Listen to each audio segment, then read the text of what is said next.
खबर चित्रकूट से है, जहां 16 साल के नाबालिग किशोर का अपहरण कर यौन शोषण का मामला सामने आया है। आरोप है कि गांव की ही महिला ने किशोर का अपहरण किया था और उसे 7 महीने तक बंधक बनाकर रखा। वहीं परिजनों की शिकायत पर पहले पुलिस ने नाबालिग किशोर को बरामद किया, साथ ही आरोपी महिला को गिरफ्तार कर उसे जेल भेज दिया है। 1/10/2022 को एक पिता द्वारा राजापुर थाना पे सूचना दी गई थी कि उनके पड़ोस में रहने वाली एक महिला उनके 16 वर्ष के नाबालिग बेटे को बहला फुसलाकर अपने साथ कहीं ले गई है। तो उनकी दी गई तहरीर पर थाना राजापुर में 363 आईपीसी का मुकदमा पंजीकृत कर लिया गया था, 182/22 एवं जो नाबालिग बालक था उसकी खोज पुलिस ने आरंभ कर दी थी। 10/10/2022 को उसकी बरामदगी प्रयागराज जनपद से की गई एवं उसके द्वारा जो बयान दिया गया 164 का, तो बालक द्वारा बताया गया कि उसको महिला ने सम्मोहित करके उसके साथ जबरदस्ती यौन शोषण किया था। तो जैसा आप जानते हैं, पॉक्सो एक्ट जो है वो एक जेंडर न्यूट्रल एक्ट है एवं इसमें जो यौन शोषण होता है वो नाबालिग बच्चे चाहे लड़कियां हों या लड़के हों, सबके लिए एक सा कानून है, एक सी सज़ा है। तो उसके बयान के आधार पे इसमें 3 एवं 4 धारा पॉक्सो एक्ट की बढ़ोतरी की गई थी एवं इसी संबंध में अभियुक्ता की तलाश जारी थी एवं कल उनकी गिरफ्तारी कर ली गई है एवं जेल भेज दिया। मैनपुरी में कर्जे के पैसों के लेन देन को लेकर युवक ने अपहरण की झूठी कहानी रच डाली। परिजनों ने पुलिस की आंखों में धूल झोंककर युवक के अपहरण की झूठी कहानी बताकर थाने में तहरीर दी थी। वहीं तहरीर के आधार पर पुलिस ने सर्विलांस टीम लगाकर युवक का पता लगा लिया। अब देखना ये होगा कि इन ड्रामेबाजों के साथ पुलिस क्या कार्रवाई करती है। सत्यन जी, क्या गांव है आपका और क्या पूरा मामला है? नानवाई के हैं, गाड़ी आया सवेरे धनिया बेचने मंडी गया था, तो यहाँ से पकड़ हो गई 3:30 बजे, 5:30 बजे। पकड़ के इसकी सूचना आपने पुलिस को दी? हाँ, क्या अभी तक क्या कार्रवाई भी, क्या आश्वासन दिया पुलिस ने आपको? बोला कार्रवाई चल रही है आगे। नहीं, पुलिस ने अभी फोन आया था उसका भाई का, बोला था मैं बंद कमरे में डालूंगी, मारपीट कर रहे, रुपए मांग रहे, इतने क्या, फिर कट गया फोन, फिर दोबारा आया नहीं। पुलिस ने आपको क्या आश्वासन दिया? बोला काम जारी है, चल रहा है, सर्विस लाइन पर भी नंबर लगा हुआ है सब चारों तरफ से। मैनपुरी जनपद के करहल थाना अंतर्गत नानमई गांव में रहता है अवनीश शाह के पिता मुलायम सिंह ने सुबह करहल थाना पे फोन करके बताया कि उसके लड़के अवनीश का अपहरण बदमाशों द्वारा कर लिया गया है।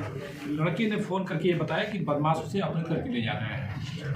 जहां मोबाइल का लोकेशन मिल रहा था वहां पे बार बार ढूंढने पे भी नहीं मिल रहा था। बाद में मालूम हुआ कि भिंड थाने के फूफ में ये अपहरित अवनीश वहां पे मौजूद है। पे अवनीश द्वारा ये बताया गया कि अपने मामा के लड़के आलोक से इसने उधार में पैसे लिया था और वो पैसा चुकता नहीं कर पा रहा था, तो उसने एक कहानी बनाई कि पिता से अपने पैसा लेने के लिए उसने आलोक से भी इस संबंध में चर्चा किया था। आलोक से भी बात हुई और आज एक दूसरे फोन से वो आलोक से लगातार ये बात कर रहा था। थाने भिंड जनपद के अंतर्गत फूफ थाने पे जाकर के और उसने बताया कि हमारा अपहरण हुआ था, बदमाशों से उससे गिरफ्त हमें किसी से हम छूट के आए हैं।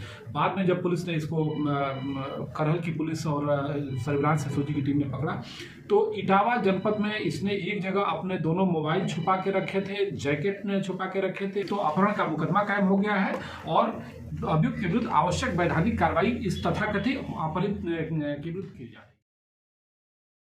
मामला लखीमपुर खीरी के कोतवाली धौरहरा क्षेत्र से सामने आया है, जहां पर दबिश देने गई पुलिस को देखते ही युवक की मौत हो गई। वहीं परिजनों ने पुलिस पर युवक के साथ मारपीट का आरोप लगाया है। हालांकि पुलिस ने शव कब्जे में लेकर पोस्टमार्टम के लिए भेज दिया है।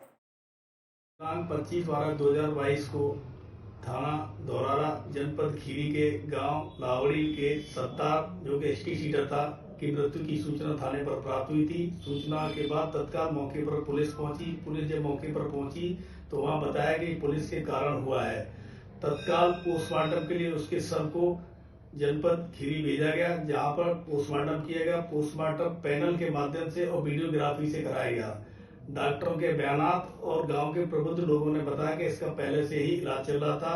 बाद पोस्टमार्टम इंजरी कोई भी इसकी नहीं मिली।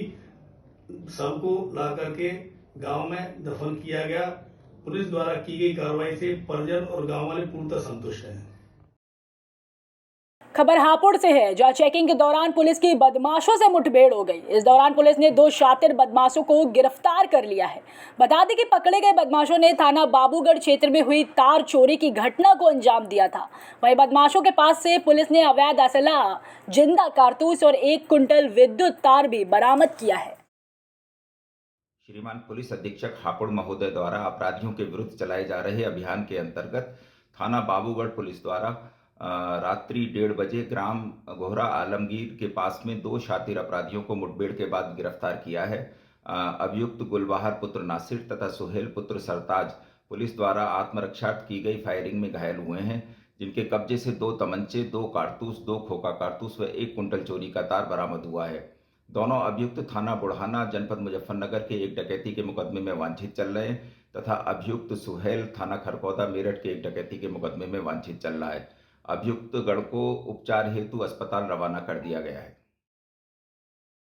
खबर एटा से है, जहां दोनों गुटों में जमकर मारपीट हो गई। वहीं मारपीट का वीडियो भी सोशल मीडिया पर काफी वायरल हो रहा है। पूरा मामला थाना कोतवाली नगर के अंतर्गत शहीद पार्क का बताया जा रहा है। खबर यूपी के एटा से है, जहां जलेसर नगर की मुख्य भारतीय स्टेट बैंक की शाखा में चोरों ने चोरी करने का प्रयास किया। हालांकि चोर अपने मकसद में विफल हो गए। गौरतलब है कि नगर में बैंक के खुलने के बाद बैंक के अंदर चोरी के इरादे से बैंक में घुसने का पहला मामला प्रकाश में आया है, जिसका सीसीटीवी फुटेज भी सामने आया है। वहीं घटना की जानकारी मिलने के बाद डॉग स्क्वाड व फिंगरप्रिंट्स टीम के साथ साथ भारी पुलिस फोर्स मौके पर पहुंचा।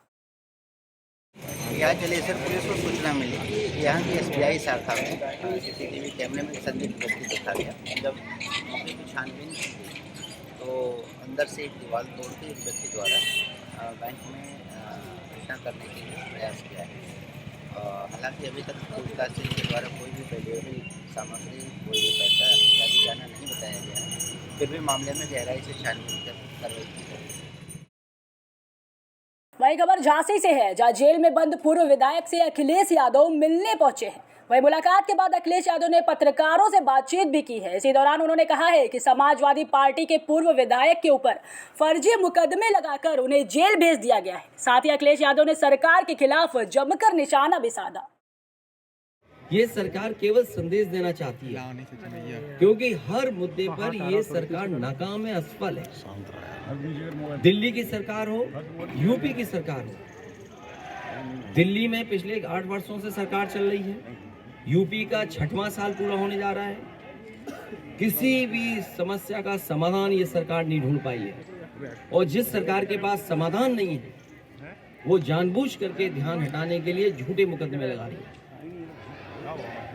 दीपक यादव पूर्व विधायक, उनके बेटे हैं। मुझे याद है उस दिन, जिस दिन पुलिस इनके घर में घुस करके इनके बेटे को उठा करके ले गई और कहा कि पिताजी हाजिर हो तब बेटे को छोड़ेंगे।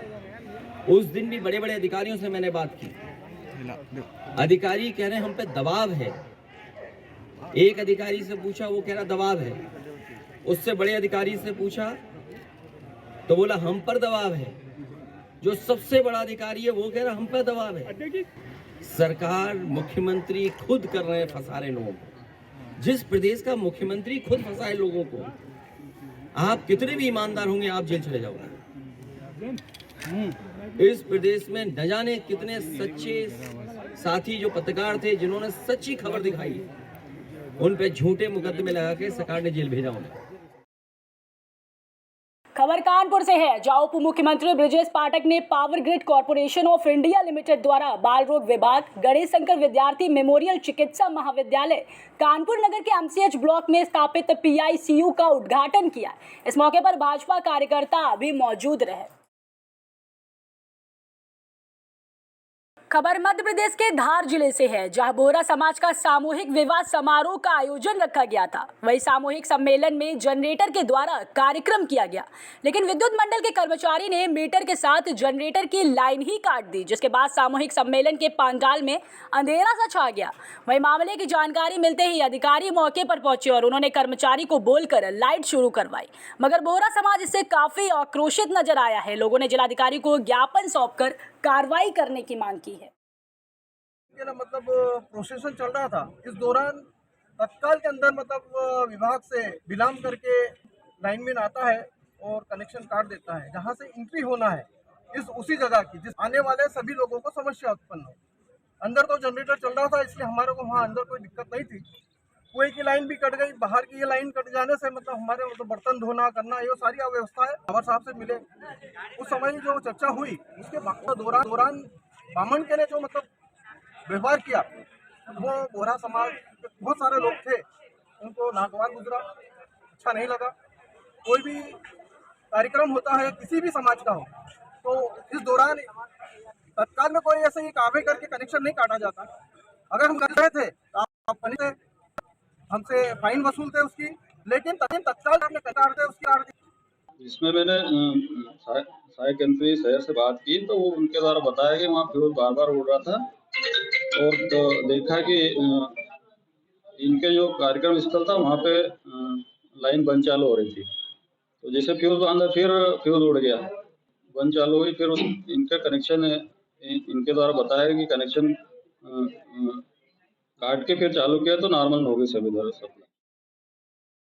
खबर झारखंड के बोकारो से है, जहां सेक्टर 9 में मोबाइल रिपेयरिंग शॉप पर कुछ लोग अचानक घुस गए और दुकान के मालिक से रंगदारी की मांग की है। बता दें कि पैसा न देने पर दबंगों ने दुकान में तोड़फोड़ की, साथ ही दुकान मालिक की पिटाई भी की। वहीं पीड़ित ने थाने में शिकायत दर्ज कराई है, जिसके बाद पुलिस मौके पर पहुंची और जांच पड़ताल करते हुए दोषियों के खिलाफ उचित कार्रवाई करने की बात कही है। मेरा नाम जितेंद्र नारायण गुप्ता है, मेरा मोबाइल रिपेयरिंग का शॉप है। आज सुबह 11 बजे कुछ 3-4 लोग आए थे, 8-10 के करीब, और उन लोग हमसे पैसा मांग रहे थे। बोले पैसा नहीं देंगे, 40,000 रुपया मांग रहे थे। पैसा ना देने के कारण मेरे ऊपर रड लेके आए थे, रड से मारे, काउंटर तोड़े और कुछ पैसा ले गए और एक रड हमको यहाँ पे मारे भी। कितना पैसा ले गए? वो तो हम देखे नहीं, 30-40 हज़ार के लगभग था। फिर उसके बाद लोग थे? 8-10 लोग थे, जिसमें से 1-2 लोग का प्लान था कि आपके पास आने वाले हैं? नहीं, पहले से कोई जानकारी नहीं थी। आप इनको जानते हैं पहले से पर्सनली? हाँ, नाम जानते थे लोग, यही मेरे स्टेट के रहते थे, 8 स्टेट के। क्या नाम क्या है उनके जो एक का नाम दीपू मोदी है, एक ननक पाठक, एक रमेश करके हैं, और का नाम नहीं पता। सीसीटीवी फुटेज वायरल होने की हमें कोई जानकारी नहीं है। कल 2 पक्षों में पैसे को लेन को लेकर के आपस में मारपीट की बात सामने आई है। दोनों पक्षों द्वारा जिसका आवेदन दिया गया है, दोनों पक्षों को थाना पर बुला करके जांच पड़ताल कर रहे हैं। जांच पड़ताल करके उचित कार्रवाई की जाएगी। दिन के खुलेआम में 11:30 बजे ऐसी घटना घटती है, कितना सोचने के लिए मजबूर कर रही है? अगर ऐसी घटना घटी है तो जो इसके दोषी होंगे उस पर सख्त कानूनी कार्रवाई की जाएगी, लेकिन उससे पहले उसका सत्यापन करना जरूरी है।